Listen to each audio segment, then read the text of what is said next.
Good afternoon from Bangkok, Thailand. Today I'm going to be talking about the $1,200 per month condo I've been renting here in Bangkok for the last month. But yeah, I wanted to kind of show you the condo that I've been renting for $1,200 a month, and then also kind of give you a price breakdown if you're a digital nomad on what you can kind of expect to spend or even get into here in Bangkok. And thank you to SafetyWing, the sponsor of this video, but more on that later. So yeah, let me give you a breakdown of the condo that I've been renting here in Bangkok for the past month.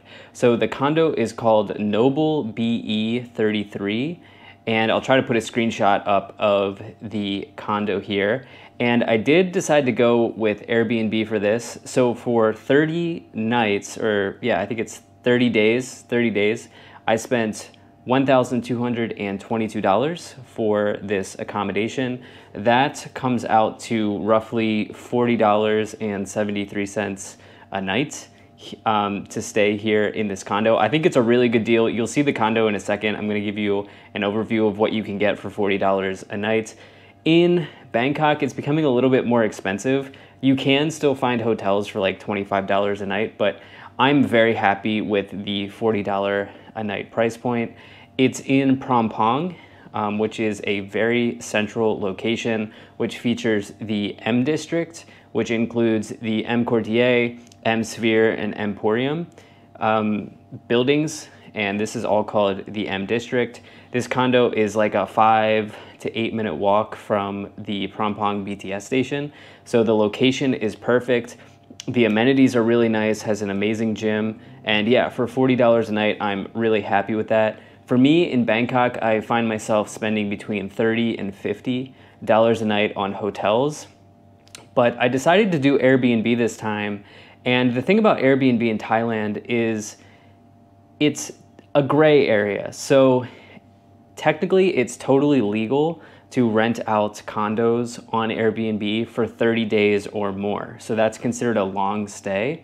So this is totally legal within the jurisdiction of being able to rent through Airbnb, as long as you're staying 30 days or 30 nights, I think it is. It's totally fine and legal. And I haven't had any issues. The front desk people have been super nice, and everybody here in this condo building has been super nice. So I haven't run into any issues. But technically, if you stay less than 30 days, it's not legal. Now, you would not be on the hook for that. The owner of the condo would be on the hook for that. I guess there's a scenario in which if somebody in the building found out, you would have to find a new place to stay if you're staying for less than 30 days. But if you're gonna do a 30-day stay, you can totally do Airbnb. Honestly, there really were not too many Airbnbs cheaper than $1,200 for 30 days from what I saw. Now I'm staying here it was like end of March through end of April here. And this is Songkran. So this is one of the busiest times of the year. This is the Thai New Year. So that could have been why the prices were elevated. So I don't know if like you come during off season, if it'll be lower. I'm assuming the price would be lower. But before I show you the tour of the condo, I wanted to talk to you about SafetyWing, which is the travel medical insurance I personally recommend to anybody interested in becoming a digital nomad or doing long-term travel. Look, if you're going to be doing full-time travel, you need to be covered because anything can happen at any time. SafetyWing is a travel medical insurance product specifically engineered towards digital nomads and long-term travelers that I have personally been using for well over a year now. Before I decided to start long-term travel, I researched the entire travel medical insurance market and found that SafetyWing was the best option for my personal needs as a nomad. With its $0 deductible, flexible subscription model that costs just a few dollars a day, and extra perks like the ability to insure your gear, for example, your expensive camera, in my opinion, there is no better option than SafetyWing. So listen, I'm going to Laos next, and it's very possible in a place like Laos that you could get dengue fever. This would ensure that you're covered, and that hospital trip for a potential dengue fever infection could cost you thousands of dollars. SafetyWing costs just a few dollars a day, so you'd want to make sure that you're covered. Sign up for SafetyWing today using my affiliate link in the description below this video so you can worry less and get covered immediately. I'm so glad to have partnered with SafetyWing on this video. All right, so let me show you the condo here that I've been talking about.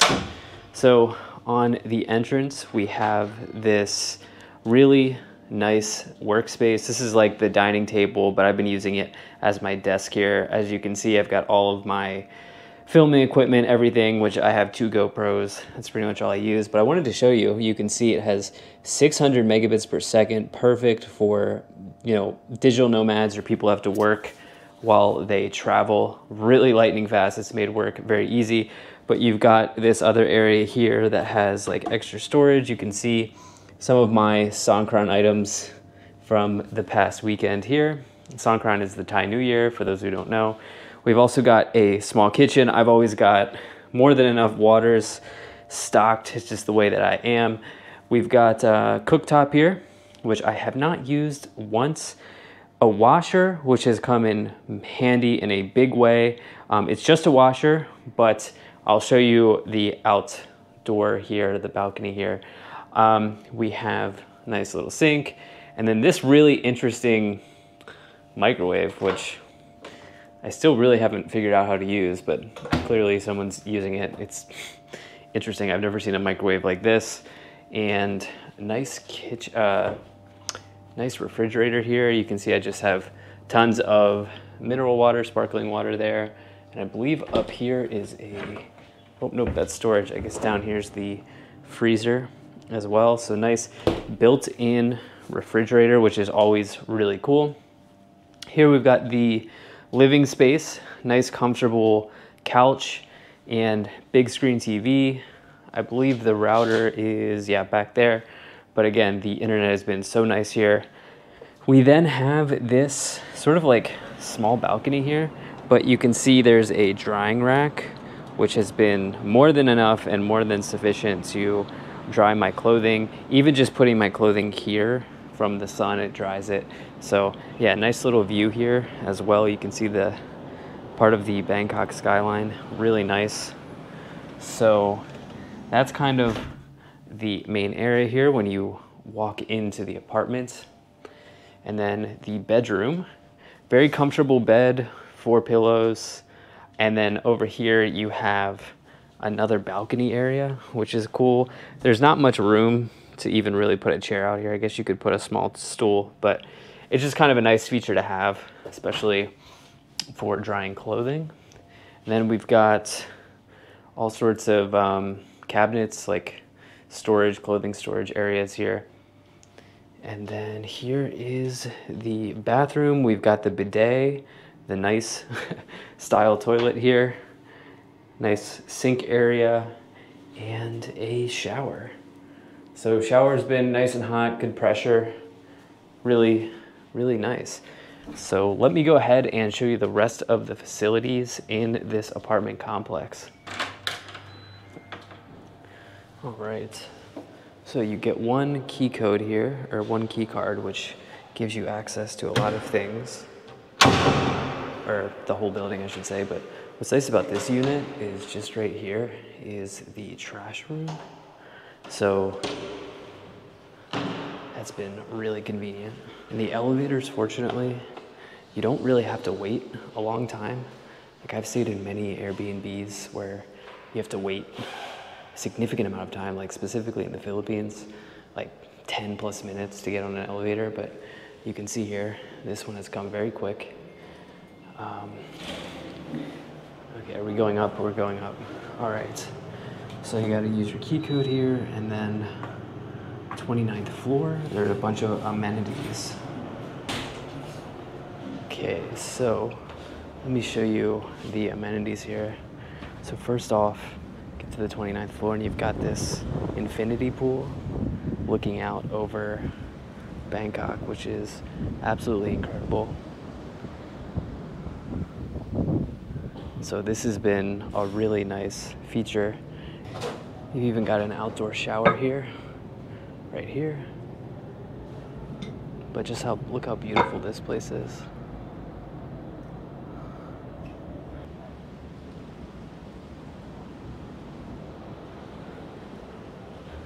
Okay, so it looks like the gym right now is full, so I will be quiet, but this has been a really nice perk, a nice feature of this.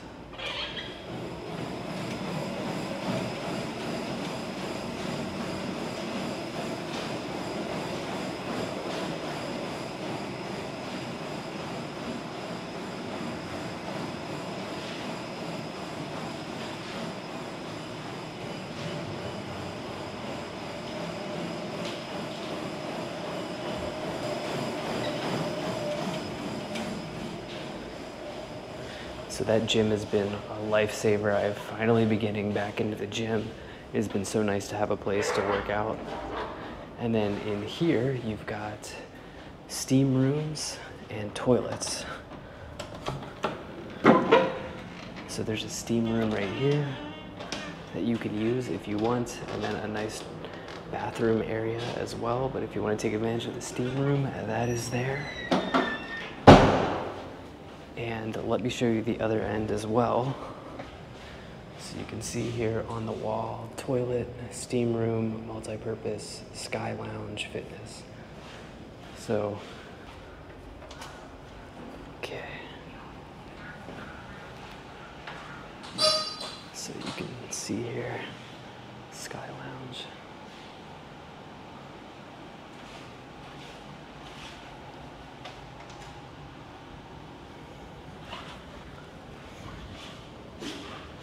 Let me show you some of the rest of the facilities here.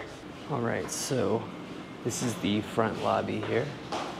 And you've got a nice place here to get, I don't know what this is, storage maybe? I haven't really used it. Oh, it's a smart locker. Okay, interesting. I have not taken advantage of this, but you've got smart locker here. You can tell how modern and nice this lobby is. Right here is an area here to get grab deliveries. So if you want to get food, you can get the deliveries there. In here is the mail area, which is super cool. I actually picked up the key for this apartment with this like fancy electronic screen. It gave you a code and then you open it up with this, which is really cool. So yeah, and then you can see some of the grounds here as well. Oh, so I actually haven't even taken advantage of the laundry, but there's toilet, facility on the 29th floor, laundry, semi-outdoor lounge, and an office here. I haven't even looked over here yet. Staying here a month and I haven't even looked in here. Well, let's find it out together, guys. So there's, I guess this is the semi-outdoor lounge here. This is really nice. And yeah, I guess this is it. Oh, okay, so there's a laundry room in here.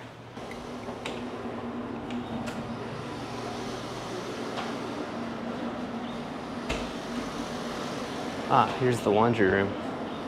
Wow, I didn't even know this was an option. But here it is. So if I didn't want to wait to dry my clothing, you got a dryer option here. So yeah, this street's a little interesting. So here's the building, really nice high rise, but we've got like massage shops all over here, which I did not know. I was not expecting, because when you book through Airbnb, you don't get the address until after, like you don't get the address until like 3 days later. Or 3 days before, sorry.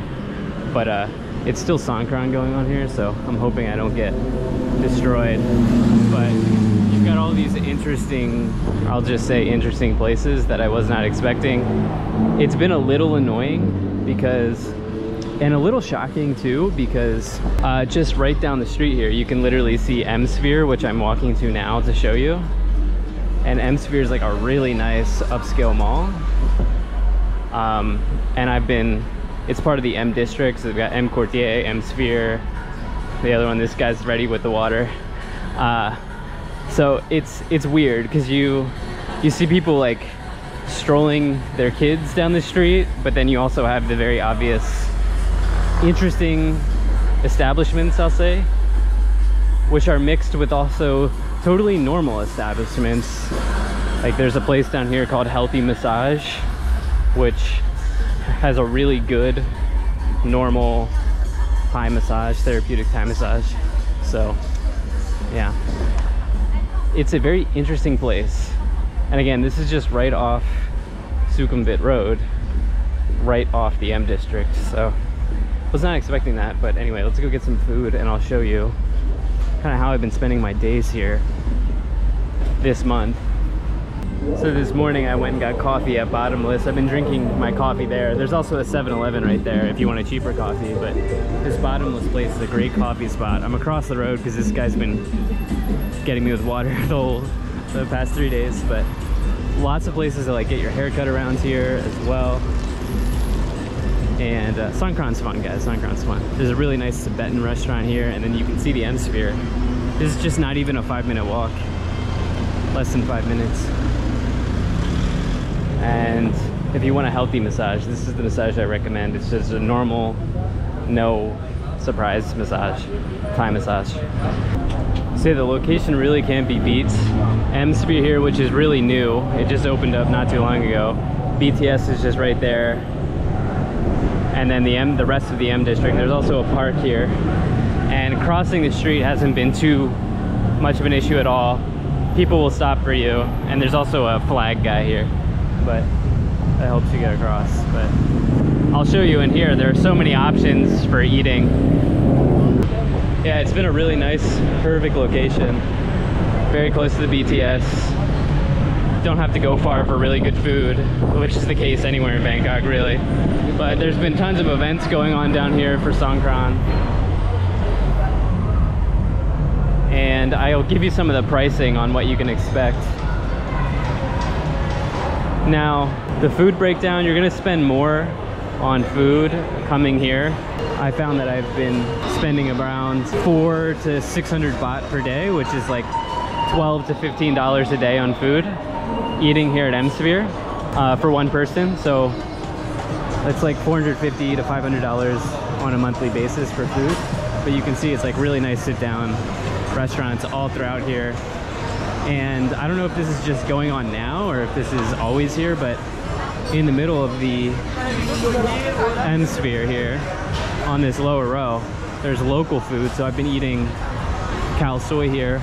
It's like 109 baht for a bowl of khao soi, and it's really good. It's my favorite Thai food. If you want the chicken one, it's 109 baht. Very cheap. So yeah, all throughout here they've got like more local, cheaper kind of street style foods. And I might have walked past the khao soi. Oh no, it's over here. Yeah, here's the khao soi place. Can really recommend it. Been eating here quite a bit. Right here. So good. It's like a spicy noodle soup with chicken or beef. Beef's a little bit more expensive. But if you go, like I've been getting, every now and then I'll get like a breakfast sandwich, like a bagel, like a bacon, egg, and cheese. And that's like 250 baht, which is somewhere around $6 or $7. Got high-end coffee places here. And then the upper floor, they're like really fancy sit-down restaurants.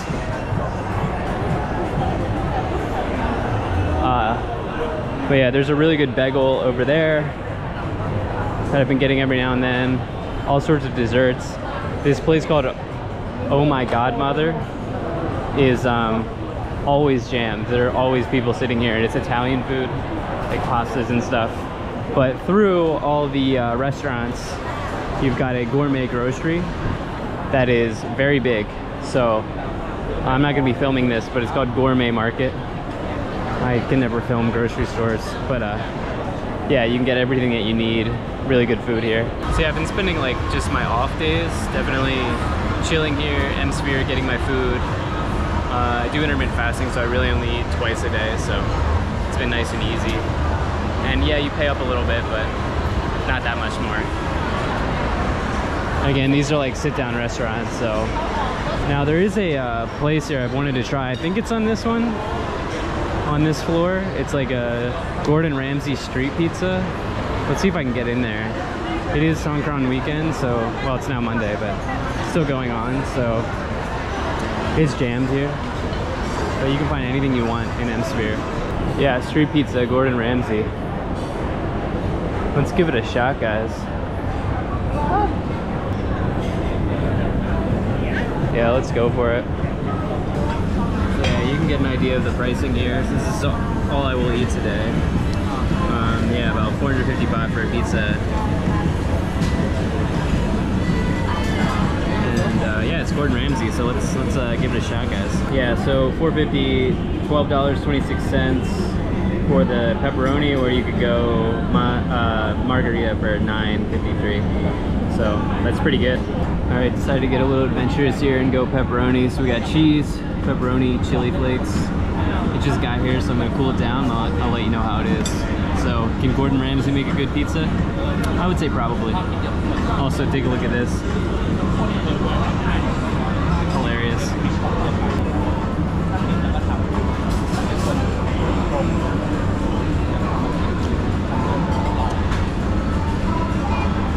Oh, it's spicy. If you're wondering, I'm pretty sure Gordon Ramsay can make anything good.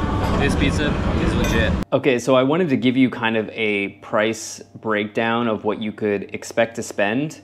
I would say on the higher end, if you're a digital nomad, if you're working remotely or working from a distance and you're looking to like stay in Thailand or stay in Bangkok or, you know, do the digital nomad life, maybe you're looking to hop to Thailand, hop to Bali, Vietnam, Philippines, whatever. And I wanted to kind of give you an idea of what you could expect to spend if you decide to do a month stay like this. So first, let's start with the $1,200 for the condo itself. Again, if you're spending like $1,200 for a month, I feel like that's a really good deal, in my opinion.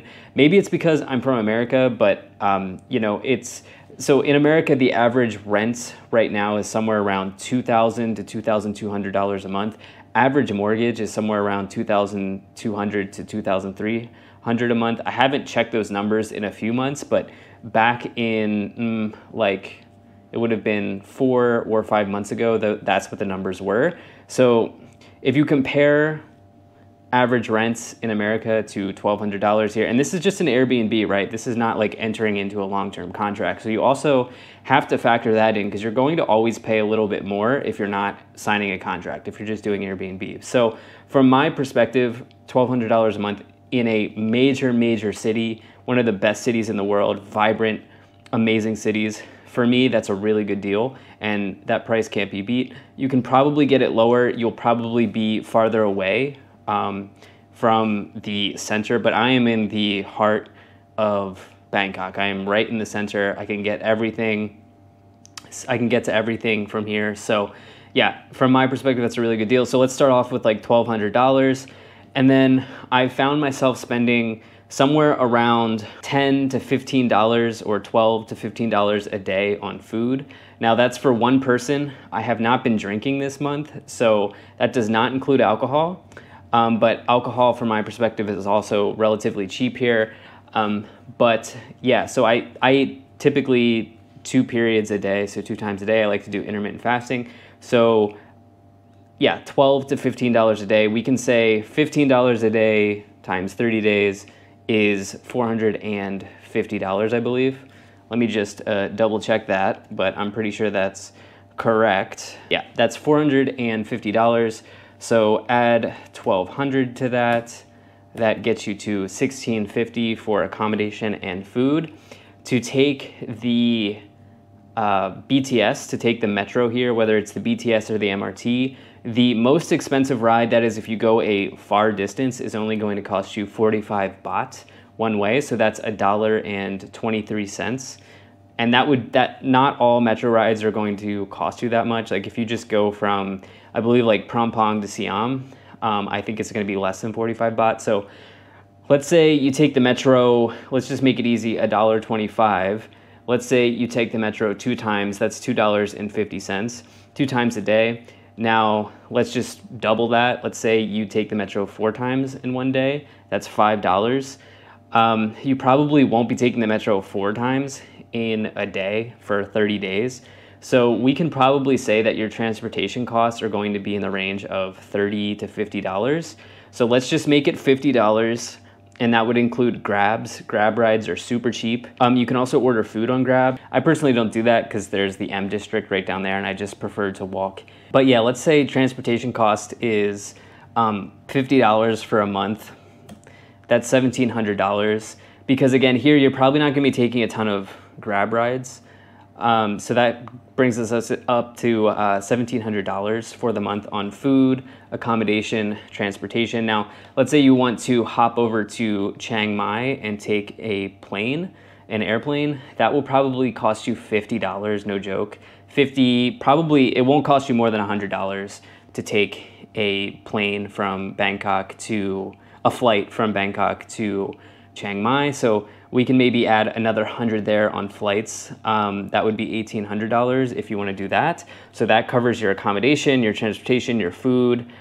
If you want to go to other places in Thailand, you can always just, like again, if you wanted to fly down to Krabi and then take a bus from Krabi to Phuket, the flight to Krabi is only going to cost you probably 50 to 100 again. So we're still under 2 grand there on everything. Sorry about that. The sun coming in literally overheated my GoPro. So yeah, take a flight to Krabi and then the bus, that's not going to cost you much. So I don't know, you're at like $1,800 to $2,000 roughly, and that will cover food, transportation, accommodation.